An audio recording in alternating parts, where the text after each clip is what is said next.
Well, we're back at the GSL Model Car Championship. Which is so cool.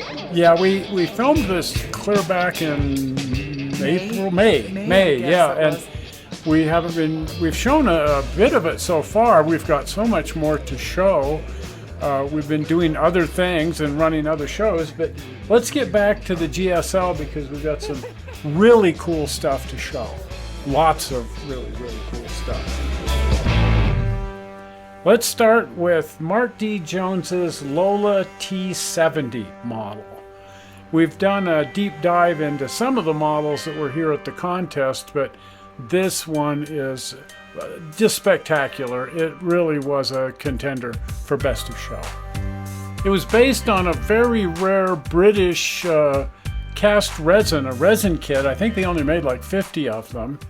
Mark Jones got one of those and used principally the body out of the resin kit, had to completely redo the body from the resin kit, and then everything else was reconstructed from scratch. That is amazing work. It's just, it's mind-blowing. I can't even imagine doing such a thing.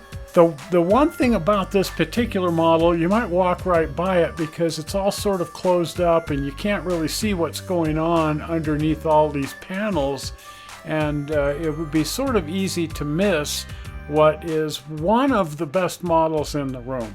And in this room, that's saying a lot. Right.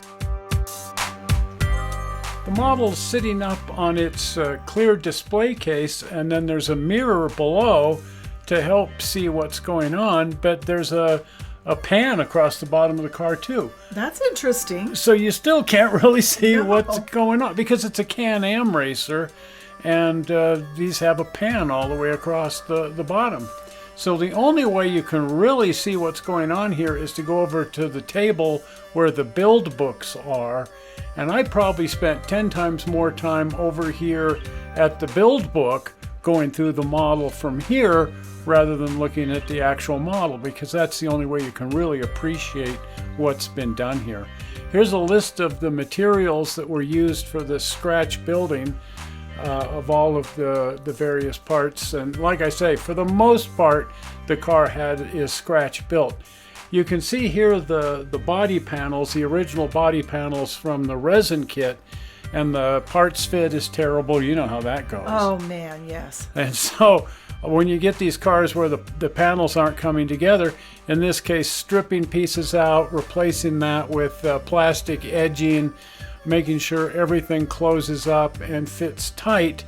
And then you've got the added problem that now you've got a very fragile set of panels, and so all of the interior detail, the inner wheel wells and that sort of thing, were all reconstructed out of metal. Oh wow. That way the resin panels and the plastic parts that connect the resin panels could all be attached to brass and aluminum for strengthening purposes.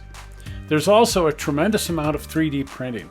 Oh wow, look at that. It's really become a thing, and as long as the 3D prints are of a high quality, it can really be a wonderful addition to a model like this. Now, a lot of the parts are machined on a lathe and a milling machine.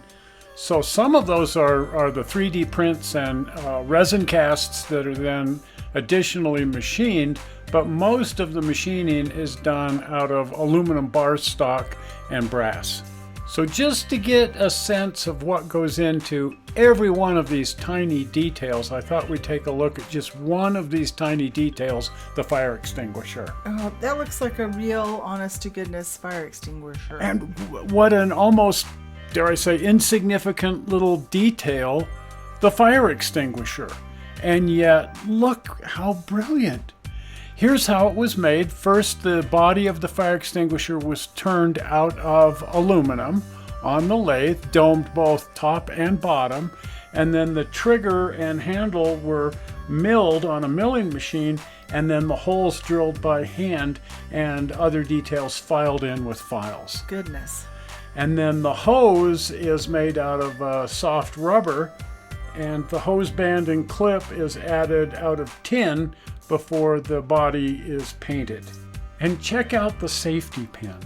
That is just amazing. It's 7 thousandths wire turned into the little teeny pin that goes into the handle. This is all 1/18th scale. Right. So it's quite small. And then custom decals were printed on his printer on decal material. He made all of his own decals and all of the little safety enunciators and labels added to. And this is the fire extinguisher. And that same kind of detail is carried through the hundreds of different parts that make up this automobile. Good gravy. I'm looking at that master cylinder, and I'm looking at a page out of J.C. Whitney, right? Yeah, look at the little wire clips. Everything's so detailed. It looks like you're looking through an auto parts catalog. And speaking of which, the battery. Yep. Now, I know you've made a lot of scratch-built batteries. Right. And the battery cables and so on, but look at the quality, the detail, and the decals, and it's just a work of art. The whole car is a work of art.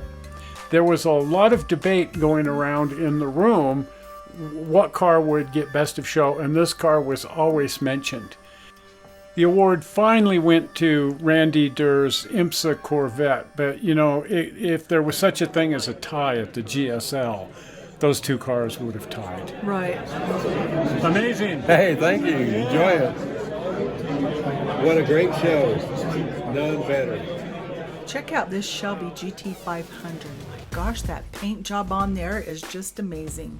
When I see a paint job like this, I'm always trying to figure out how the heck you would even proceed, and I just can't. Well, on a model car, on a big car, one thing, but on a model car, wow, look at the photo etched stainless steel rotors and the calipers. Is that American racing wheels too? I think so, and all scratch built.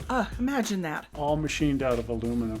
And look at the beautiful engine. Oh, no kidding.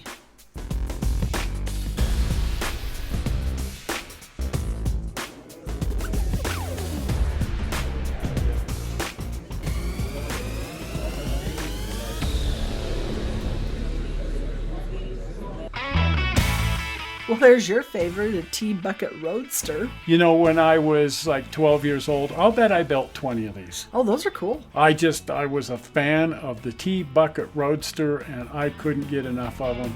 And I just built, I built a green one and a black one. I'll bet I built 20 of these guys. But check this out. This is, they kept the original plastic body and a couple of the plastic kit parts. Everything else is machined out of metal and wood. Good grief. It's just, which is what makes it so darn beautiful, especially the radiator shell and the engine, all of this machined. Wow, but it does make a difference. Plastic always looks like plastic. Yeah, and just the wonderful artistic achievement of being able to build something like this by machining metal. Just the wheels. Yeah. I'm not a machinist, so I can't even begin to fathom how it's done, but look at the beautiful machining on these wheels. It's wonderful. Oh, and it has a wood steering wheel. Yeah, just like a real hot rod. Yes. A turned on a lathe wood steering wheel.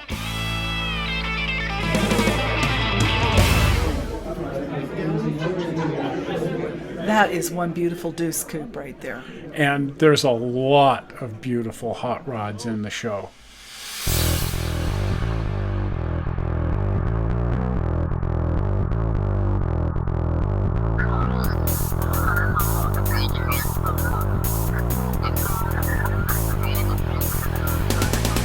This is another one of my favorite kits from back in the 60s. It's been re-released a whole bunch of times. Monogram's Big Duce. Wow, look at that. It's a 1/8 scale, 32 Ford Duce Coupe, and it's been built in so many different variations. You can do so much with this kit, and I just love it. Micro dots. And what do you want to bet that that's real pinstriping? I think it is.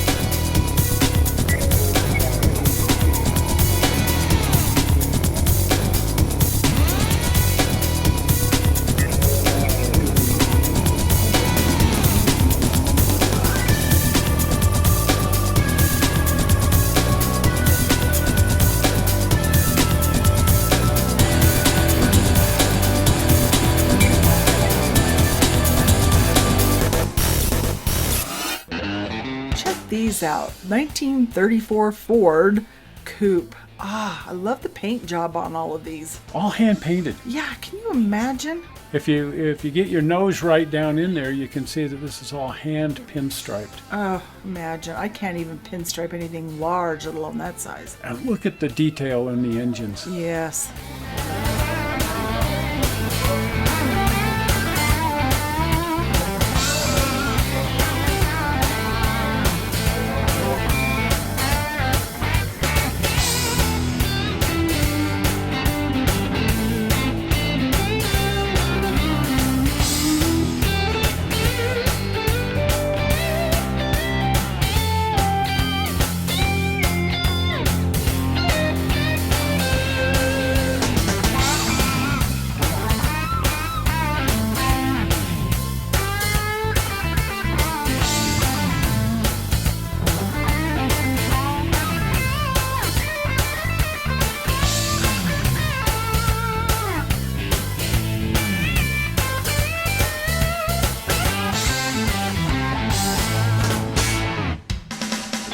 And here's another T bucket. Oh, this one's interesting. Monogram's Big T. A lot of people have built the 1/8 scale monogram Big T. This was an award winner here at the show years ago, and they brought it back just to put it in the display category. Wow, I love the instrumentation. Check out the exhaust pipes. Man, they're even, they've got heat stains and everything. Yeah, I just, the whole engine, it's all metal. Right. So I'm assuming that most of this engine has been reworked and some scratch building going on here. I see some pieces from the original kit, but a lot of scratch building.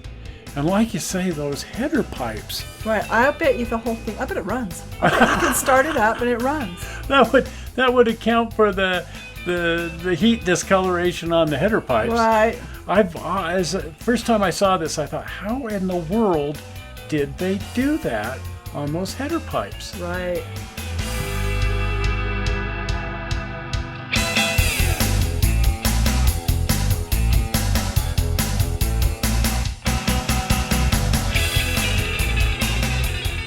So I have a theory on how these header pipes were done. Okay. I think he constructed them out of brass, all soldered together, sent that in and had it chromed, and then actually took his micro torch and heated it up. That would do it. You've done that. I have with copper. I think if you heated it up, that's exactly the effect you'd get. Right.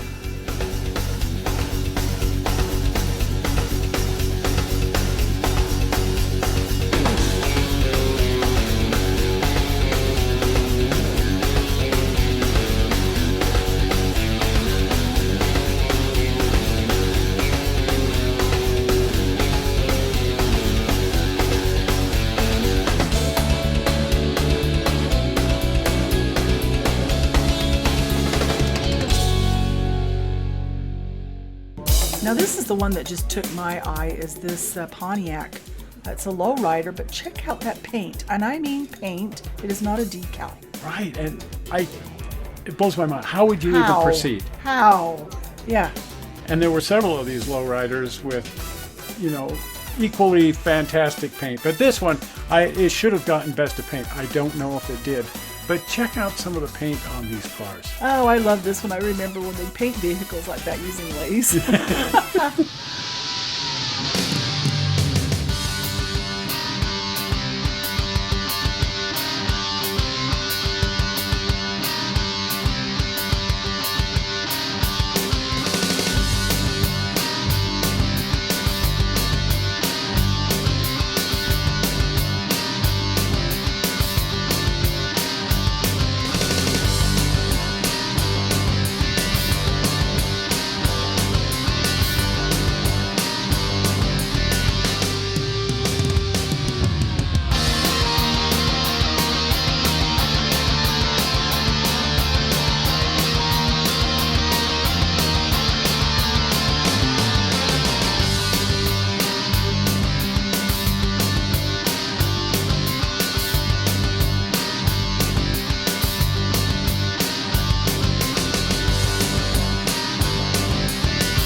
And here is another best of show contender, the Arizona Hangman. It's a AA fuel altered dragster. Oh, that is amazing. It's I'd like to say it's based a little tiny bit on the big Duce again, but it really isn't.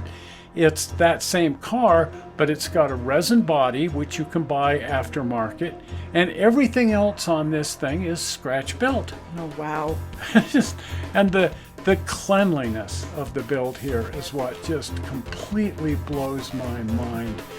All of this machined metal and everything is just perfect. Including the messy oil. I mean, look at that. There's a few oil stains there. And look at that, just down into the intake here. Yeah? All of that machining up into areas where you can barely see. And it just, like I said, it just completely blows my mind. No kidding.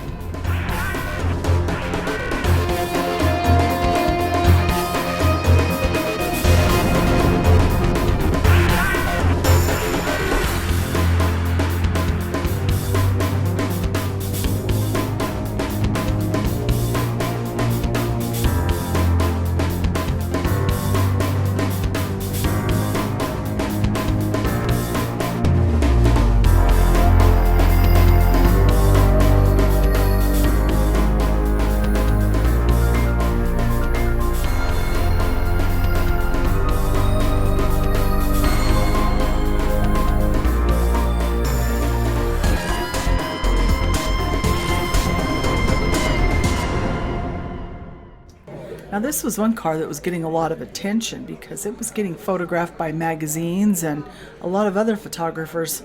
It's a big car like this gets a lot of attention, but once you get right up to it, you realize what an incredible build it really is. Right.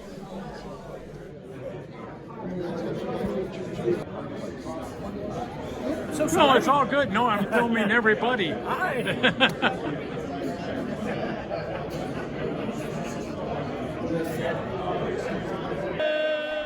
Well, we have a lot more to show from the GSL. Right. It was a huge event and a final event. And we filmed a lot. Oh, of course. So we got a couple of more shows, maybe 3 more shows on this subject. So you want to be here for that. So if you're not a subscriber, do hit the subscribe button, which is coming up just about now. Well, we're not sure how you found this video on the internet. We hope you didn't find it boring. And we will see you here on Tuesday with some Tuesday fun. We'll see you then. See ya. Bye-bye. Bye.